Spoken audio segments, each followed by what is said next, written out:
Hello everyone. In today's class, we'll be discussing about fragmentation. A datagram can travel through different networks. Each router decapsulates that IP datagram from the frame it receives, then processes that, and then encapsulates it in another frame. That is a function of the router. The format and the size of the received frame depend on the protocol which is used at the physical network through which the frame has just traveled, and also format and size of the sent frame depend on the protocol used by the physical network through which the frame is going to travel.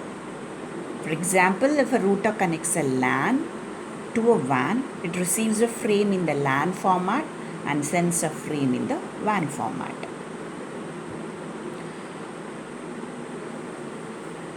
Next is about the maximum transfer unit, MTU. The maximum size of the payload, that is the data part, that can be encapsulated, that is after encapsulation, the total size of the datagram must be less than this maximum size. Value of the maximum transfer unit differs from one physical network protocol to another.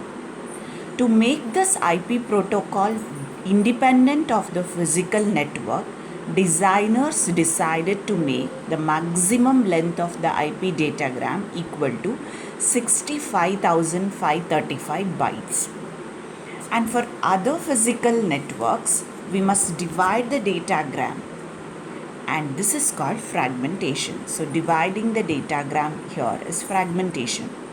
So datagram may be fragmented by a source host, or it can be fragmented by a router several times before it reaches the final destination. The reassembly of the datagram is done only by the destination host because each fragment becomes an independent datagram. So the reassembly of the datagram is done only by the destination host. Now, let us see the figure here. We can see a header and the payload, which is the IP datagram which was discussed in the last class. So the header and the trailers are untouched here. Only the payload, we concentrate only on the payload here. The frame payload or the payload size is said to be the maximum transfer unit, and the value of the maximum transfer unit differs from one physical network protocol to another. And the reassembly of the datagram is done only by the destination host because each fragment becomes an independent datagram. Now, the fragmentation means the payload of the IP datagram is fragmented. So, fragmentation is only the data part of the IP datagram is fragmented. It is not the header part. So, the flags, fragmentation offset, total length value must be changed in the datagram. Rest fields must be copied as it is, and the value of the checksum also must be recalculated regardless of the fragmentations, which we'll be seeing in the subsequent topics. So the three fields in an IP datagram which are related to fragmentation are: first one is the flag, second is the identification field, and the third is the fragmentation offset. So we have flag, identification field, and the fragmentation offset. We have seen it in the last class when we had discussed about the IP datagram header format. So we will be fragmenting only the payload, but there are three fields in the header which must be changed. Are one is the identification, second is the flag, and third is the fragmentation offset. First, let us see about identification, which is a 16-bit field. You can see it in the datagram header format here. Second is flag, and third is the fragmentation offset. So first, let us see about the 16-bit identification field. The combination of identification and the source IP address uniquely defines a datagram as it leaves the source host. So the identification field and the source IP address uniquely defines a datagram. So with respect to the datagram, each different datagrams will have different identification 16-bit number. To guarantee uniqueness, the IP protocol uses counters to enable the datagrams. So there will be counters to enable the datagrams, and those counters are made to be incremented. Now, let us see what happens when the fragmentation is done. This is with respect to a whole datagram. Now, if the datagram is fragmented, or if a datagram is divided into different parts, then the value of the identification field is copied into all those fragments. So identification field, which will be 16 bits, which will be there in the header of the datagram, will be copied into all the fragmented fields, all the fragments. Now the identification number, which is a 16-bit number, which is 2 byte, helps the destination in reassembling the datagram. Like all the fragments which belongs to that particular datagram will have the same identification value, and only those will be assembled into one datagram. So all those fragments of that particular datagram will have the same identification field. Next, let us see about the flag field. There is a 3-bit flag field, and in that 3-bit flag field, the first bit, which is leftmost, is reserved and which is not used. The second bit is said to be a D bit, which is do not fragment bit. If the value of the do not fragment bit is 1, the machine must not fragment the datagram. And if the value of the do not fragment bit is 0, the datagram can be fragmented if necessary. And the third bit is said to be more fragment bit, which is capital letter M. If one datagram is not the last fragment, if one means datagram is not the last fragment, based on this we'll be solving the problems later, and there are more fragments after this one, if it is 1. If the value is 0, it means that this is the last or only fragment. That is the meaning of the last M bit, which is represented as capital letter M. So if that capital letter M is 1, it is more fragment bit. That means there are more fragments. If the value is 0, that means it is the last one. And it has only that fragment. Next is about the 13-bit flag offset. So it is a fragmentation offset. This shows the relative position of the fragmentation. So here in the figure, we can see that if you consider the figure here, fragmentation example figure, we can see here, figure shows the original datagram with respect to the whole datagram. Here we can see with the data size, original datagram is data sizes around 0 to 3999, that means 4000 bytes, which is fragmented into 3 fragments. So the first fragment is 0 to 1399, that means 1400. Second is 1400 to 2799. Third is 2800 to 3999. So there are 3 fragments here. So to find out what is the offset of it, we have to divide the first byte value by 8. So for the first one, offset is 0. For the next set is 1400 is the starting byte address, which should be divided by 8, which is 175. And for the third fragment, the offset is 2800 divided by 8, which is 350. So here these are the byte, so many bytes there are, these are the byte addresses. So here we can see that the first fragment with the offset 0, second fragment with the offset 175, and finally the third fragment with the offset value 350. So here value of the offset will be measured in units of 8 bytes. That's why we are dividing it by 8 here. Let us consider that here detailed fragmentation example you can see here.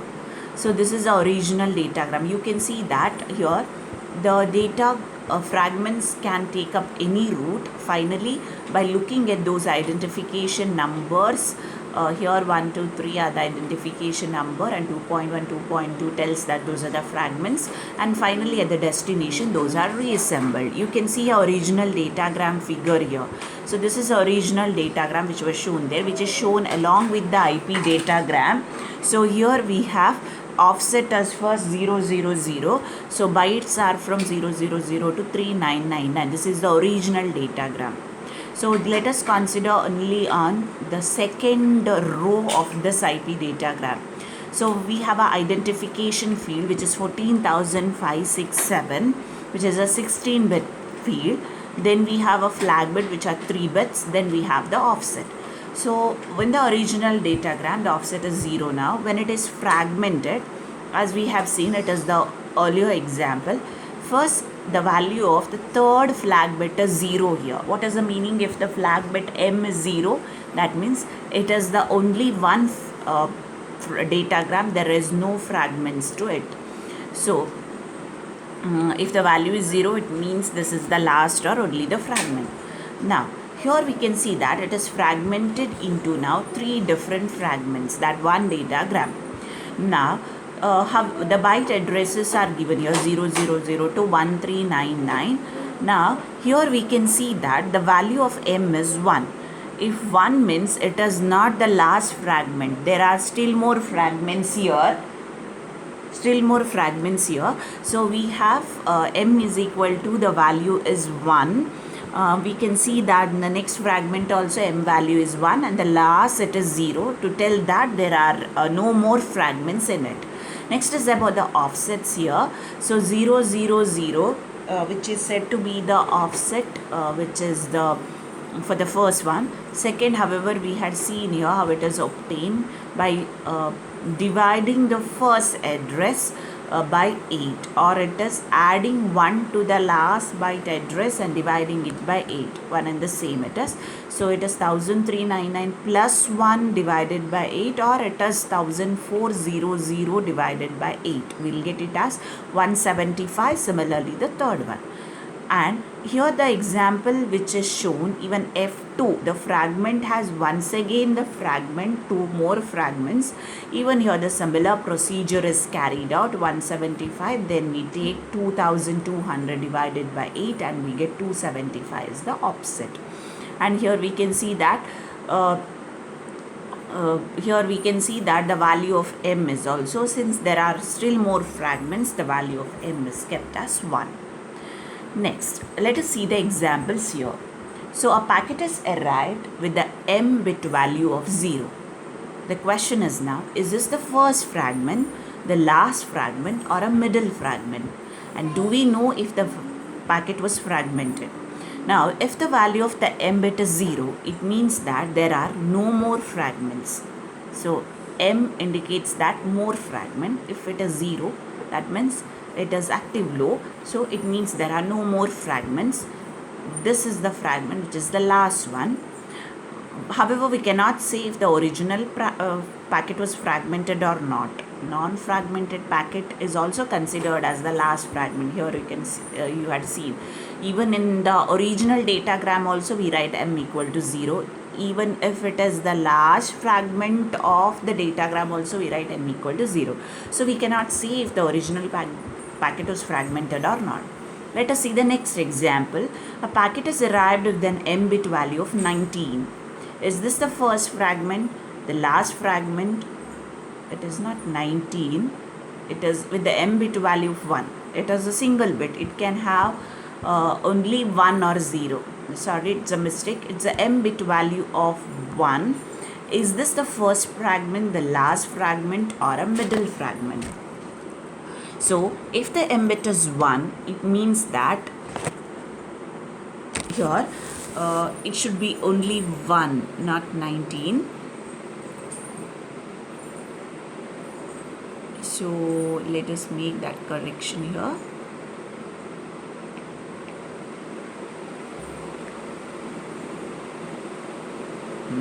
So here, if the m bit value is 1, is this the first fragment, the last fragment, or a middle fragment? Do we know if the packet was fragmented? If the m bit is 1, it means that more fragments are there. It means there is at least one more fragment. It can be maximum, more than that also. This fragment can be the first one or a middle one, but not the last one. So this fragment is the first one or the middle one, but not the last one. We don't know if it is the first one or a middle one. We need more information, but it is not the last one, because the last one will be having the m value 0. Next, let us see the next example. A packet has arrived with an m bit of 1 and a fragmentation offset value of 0. Is this the first fragment, last fragment, or a middle fragment? Because the m bit value is 1, it is either the first fragment or a middle one. Because the offset value is 0, it is the first fragment. Because the offset value is specified here, it is the first fragment. Next example, a packet has arrived in which the offset value is 100. What is the number of the first byte? Do we know the number of the last byte? Here we had seen that in the offset calculation, offset will be calculated from the number of the first byte divided by 8.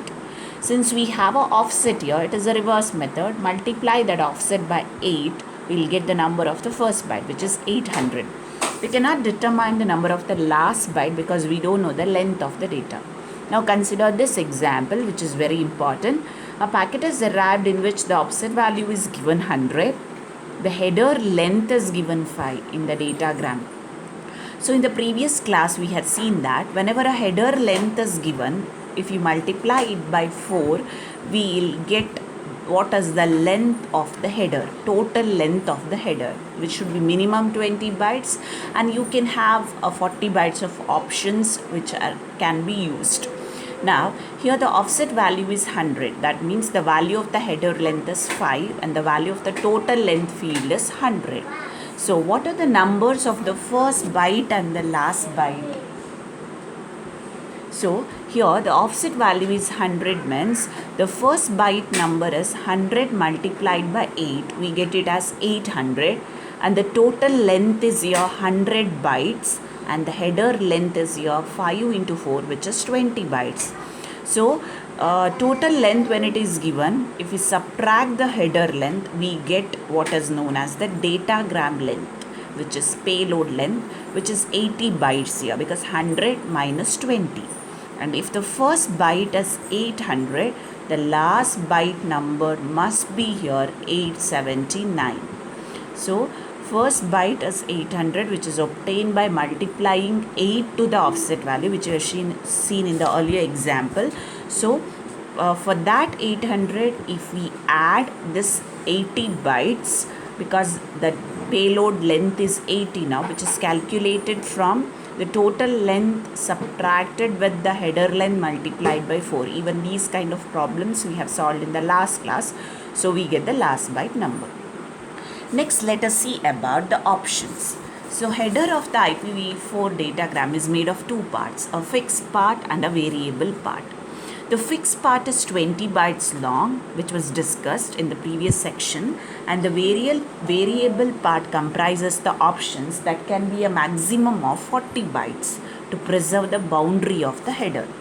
Now here in the options we have it is used for network testing and debugging. It can be single and multiple byte. If it is a single byte, there are two types. One is no operation and one is end of option. No operation, this is used, this single byte is used just as a filler between the options, and end of the option is used for padding. Next is, let us see about the multiple byte option. So in the multiple byte option, we have record route, strict source route, loose source route, timestamp. These are the different types of multiple byte option. In the record route, it is used to record the routers that handle this datagram. That means when it records, it can list up to 9 routers addresses, which will be used for debugging and the management purpose. Next is about the strict strict source route. It is used by the source to predetermine the route. There is a strict source route to be followed for the datagram as it travels through the internet. If the datagram specifies the strict source route, all the routers defining the option must be visited by the datagram. If the datagram visits a router that is not on the list, then the datagram will be discarded and the error message will be issued. Next is about the loose source route. Each router in the list must be visited by the datagram, but it can visit other routers also. There is no strict route here. Next is about the timestamp. Here, to record the time of the datagram processing by the router, this will be used. Knowing this, it helps the users, managers to track the behavior of the routers in the internet. That is about the options. Next is about the security. IPv4 protocol was started when the internet users trusted each other. No security was provided. Today the situation is different. The internet is not secure.